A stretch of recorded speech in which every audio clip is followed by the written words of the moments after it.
믿었던 강호에게 칼을 맞은 듯한 배신을 느끼는 중 병원에서 전화 한 통이 걸려옵니다.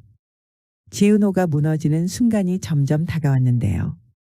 지금 그 바닥 끝에 서 있는 사람이 바로 지은호였습니다. 지금부터 화려한 날들 33화 예상 스토리, 지강호의 배신과 병원 전화가 한꺼번에 덮쳐오는 이야기 시작할게요. 고성이가 자신에게 계획적으로 접근했다는 걸 알아버린 뒤로 지은호는 하루를 버틴다는 게 무슨 뜻인지 몸으로 느끼면서 살고 있었어요. 단순히 화가 난 게 아니었어요. 자신이 누구의 딸인지, 누구의 동생인지, 어떤 이유로 선택된 사람인지 그 모든 질문이 한꺼번에 머릿속을 뒤섞고 있었거든요. 그동안 믿었던 관계들이 다 무너졌는데 그 무너진 조각들 사이에서 겨우 붙잡고 있는 게 딱 2개뿐이었어요. 정순이라는 엄마, 그리고 이제는 쉽게 지우기 어려워진 이름, 이지혁 대표님. 문제는 여기서 끝이 아니었어요. 32회 끝에서 한우진이 입양과 생모, 간이식 진실을 터뜨렸고 고성이는 우진과 은호 사이를 죄책감으로 조이려 했었잖아요. 그 와중에 지강호는 5억이 든 돈가방을 받았고 수술 설득에 성공하면 5억을 더 주겠다는 제안까지 받아놓은 상태였어요. 겉으로는 은호 걱정하는 동생처럼 굴면서 뒤로는 돈으로 거래를 한 셈이었죠. 이게 들키지 않을 거라고 생각했다면 너무 순진한 거였고요. 어느 날 저녁 지은호는 우연히 들은 말 한마디 때문에 심장이 턱 내려앉는 느낌을 받았습니다. 회사 계단을 올라가다가 복도 끝에서 들려오는 낮은 목소리들. 야, 그거 진짜야? 강호가 돈 받았다는 거. 그러니까 누나한테 수술하라고 설득해달라는 조건이래. 근데 그게 들키면 끝이지 뭐. 이름이 들리는 순간 은호는 계단 난간에 손을 꽉 쥐었어요. 귀를 막고 싶은데 소리가 더 또렷하게 들어왔어요. 사람들은 모르는 얘기처럼 떠들고 있었지만 그 속에 나오는 누나가 누구인지 수술이 뭔지 모를 리가 없었죠. 그날 밤 은호는 집에 와서도 그대로 굳은 채 앉아 있었어요. 머릿속에서 자꾸만 떠올랐어요. 고성이가 건넸을 돈, 강호가 조용히 숨기려 했던 봉투, 그리고 누나, 우리도 이제 좀 편해지자 라고 웃던 얼굴. 그 말들이 전부 다른 의미로 바뀌는 순간이었어요. 스스로에게도 너무 비참했어요.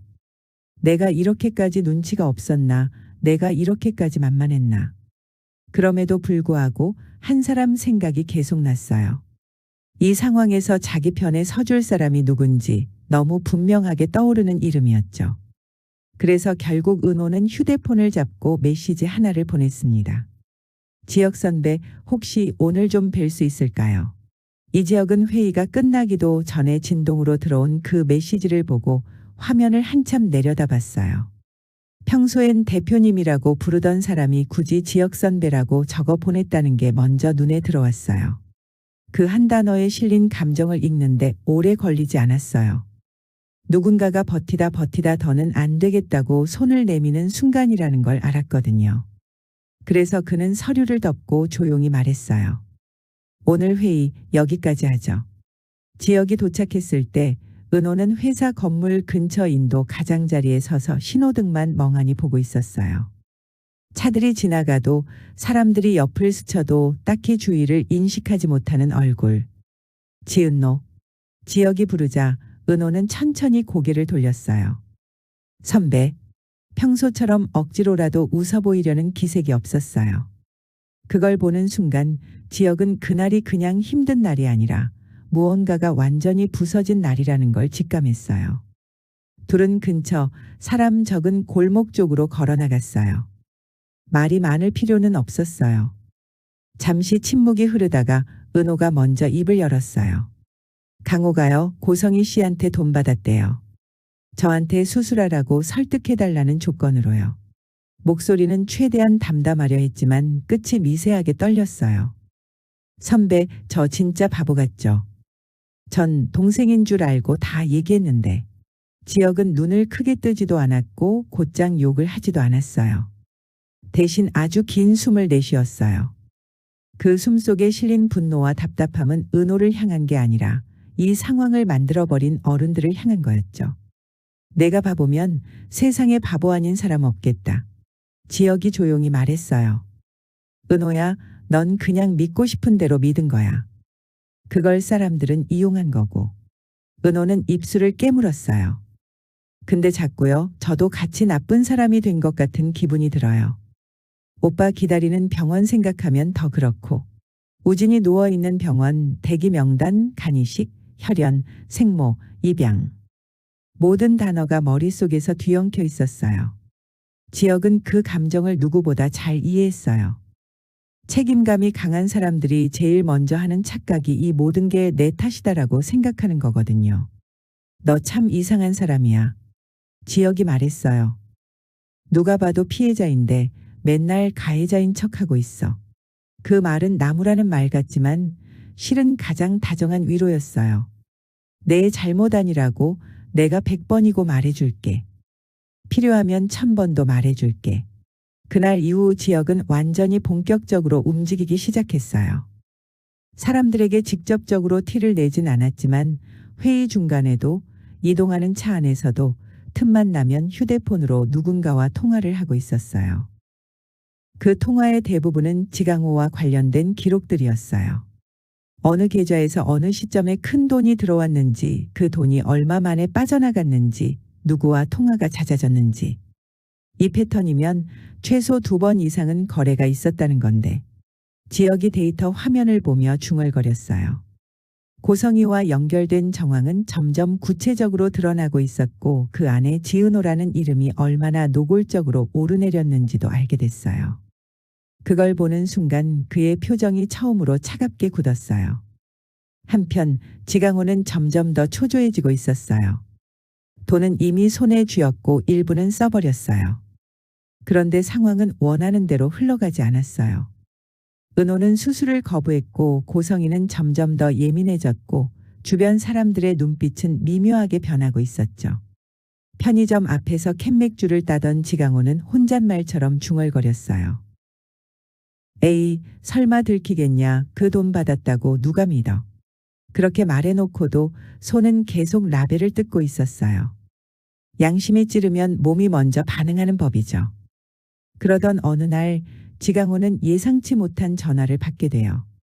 상대는 이지혁 대표님. 강호 씨, 시간 좀 괜찮아요? 그 한마디에 지강호 등줄기로 식은땀이 흘렀어요. 대표가 자신에게 따로 연락할 이유가 없었거든요. 둘은 회사 인근 카페에서 마주 앉게 됐어요. 지혁은 웃지도 않았고 그렇다고 바로 추궁하지도 않았어요. 강호 씨, 요즘 힘들지 않아요? 첫 마디가 이거였어요. 지은호 대리 설득하라는 압박도 있었을 거고 한우진 씨 상태도 그렇고. 갑자기 이름이 정확히 나열되자 지강호 손이 움찔했어요. 전 그냥 누나 생각해서. 지혁은 그 말을 끊었어요. 누나 생각하는 사람이 누나 뒤에서 얼마 받았는지 계산부터 했을까. 그 문장에서 처음으로 돈 냄새가 뚜렷하게 드러났어요. 지강호는 아무 말도 못하고 고개만 숙였어요. 그 순간 대화는 이미 끝난 거나 마찬가지였어요. 변명보다 침묵이 더 선명한 답이 될 때가 있거든요. 지혁은 자리에서 일어나며 마지막으로 말했어요. 나는 내가 진짜 나쁜 사람이라고 아직은 생각 안 해. 근데 이거 하나만 기억해. 너 때문에 더 다치는 사람 나오기 시작하면 그땐 나도 가만히 안 있을 거야. 말투는 여전히 차분했지만 눈빛은 지금까지 한 번도 보이지 않았던 경고의 느낌이었어요. 그날 밤 은호는 집에 혼자 있다가 또다시 병원에서 걸려온 번호를 보고 가슴이 내려앉았어요. 대표님? 아니, 그 순간 입에서는 자동으로 이렇게 나왔어요. 지혁 선배. 전화기 화면을 보여주며 떨리는 목소리로 말했어요. 선배, 이 번호 오빠 병원이에요. 그리고 통화 버튼을 누르자 반대편에서 들려온 목소리는 단도직입적이었어요. 지은호 씨 맞으시죠? 환자분 상태에 대해 오늘 안으로 꼭 상의드릴 게 있습니다. 병원, 상태, 오늘 안으로. 세 단어가 동시에 심장을 죄어왔어요. 머리가 하얘지는 순간이었죠. 은호 눈이 커졌고 지혁은 그 얼굴만 보고도 상황이 좋지 않다는 걸 직감했어요. 은호야, 나랑 같이 가자. 망설임이 전혀 없는 말. 이번엔 선택지가 아니었어요. 당연히 같이 가야 하는 일처럼 느껴졌어요. 병원으로 가는 차 안에서 은호는 계속 손을 꼭 쥐고 있었어요. 선배, 만약에 오빠 상태가 더 안 좋아졌다면 제가 수술 안 하겠다고 한 것 때문에 그런 거면. 죄책감은 상황을 알기도 전에 먼저 찾아오는 감정이었어요. 지역은 그런 생각 자체를 잘라내고 싶었어요. 운전대를 잡은 손에 힘을 주면서 말했어요. 지금 제일 중요한 건 내가 오빠 옆에 있어주는 거야. 내가 어떤 선택을 했든 그건 최선을 다해 고민하고 내린 선택이야. 결과까지 내 탓으로 돌리지 마. 병원 복도를 걷는 동안 둘의 발소리가 유난히 크게 느껴졌어요.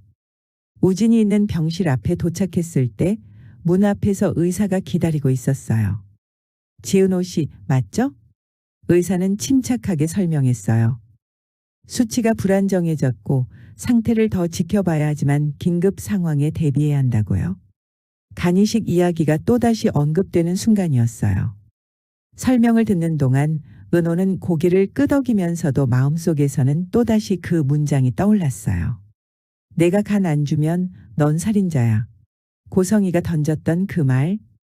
그 말이 칼처럼 되살아나서 지금 눈앞에 보이는 기계들, 모니터, 우진 얼굴 위에 겹쳐졌어요. 숨이 막힐 만큼 괴로웠어요. 그때 옆에서 지역이 아주 조용하게 속삭였어요. 누가 뭐라고 하든 넌 살인자 아니야. 내 선택은 잘못되지 않았어. 이건 그 어른들이 오래전에 잘못 끌어온 문제야. 그 말이 아니었으면 은호는 그 자리에서 주저앉았을지도 몰랐어요. 누군가가 옆에서 자신의 이름을 불러주듯 잘못 아니야 라고 말해준다는 게 얼마나 큰 힘인지 그제야 알게 됐어요. 병실 안으로 들어가 우진 얼굴을 보는 순간 마음이 또 한 번 무너졌어요. 창백해진 얼굴, 늘 장난스럽던 표정은 흔적도 없이 사라지고 대신 고된 싸움을 오래 하고 있는 사람의 얼굴이 남아 있었어요. 은호는 우진 손을 조심스럽게 잡았어요. 오빠 나왔어. 지역은 조용히 뒤에 서 있었어요. 이 공간에서는 자신이 할 수 있는 말과 할 수 없는 말의 경계가 분명했어요. 그저 뒤에서 두 사람을 지켜보며 혹시라도 은호가 무너지는 순간이 오면 바로 잡을 준비를 하고 있었어요. 그런데 그때 우진이 아주 미세하게 눈을 떴어요. 머리는 여전히 멍했지만 눈은 분명히 은호를 인식하고 있었어요. 은호야. 지은호 목이 꽉 메였어요. 오빠, 미안해. 그 말에 우진은 힘겹게 고개를 젓듯 움직였어요. 미안해할 사람 너 아니야. 짧은 대화였지만 그 안에 모든 감정이 들어있었어요. 두 사람을 여기까지 끌고 온 건 고성이와 어른들의 선택이었지 결코 이 둘의 잘못이 아니었다는 걸 서로 알고 있었거든요. 병실 밖으로 나온 뒤 복도 끝 의자에 앉은 은호는 한참 동안 아무 말도 하지 않았어요. 그러다가 조용히 입을 열었어요.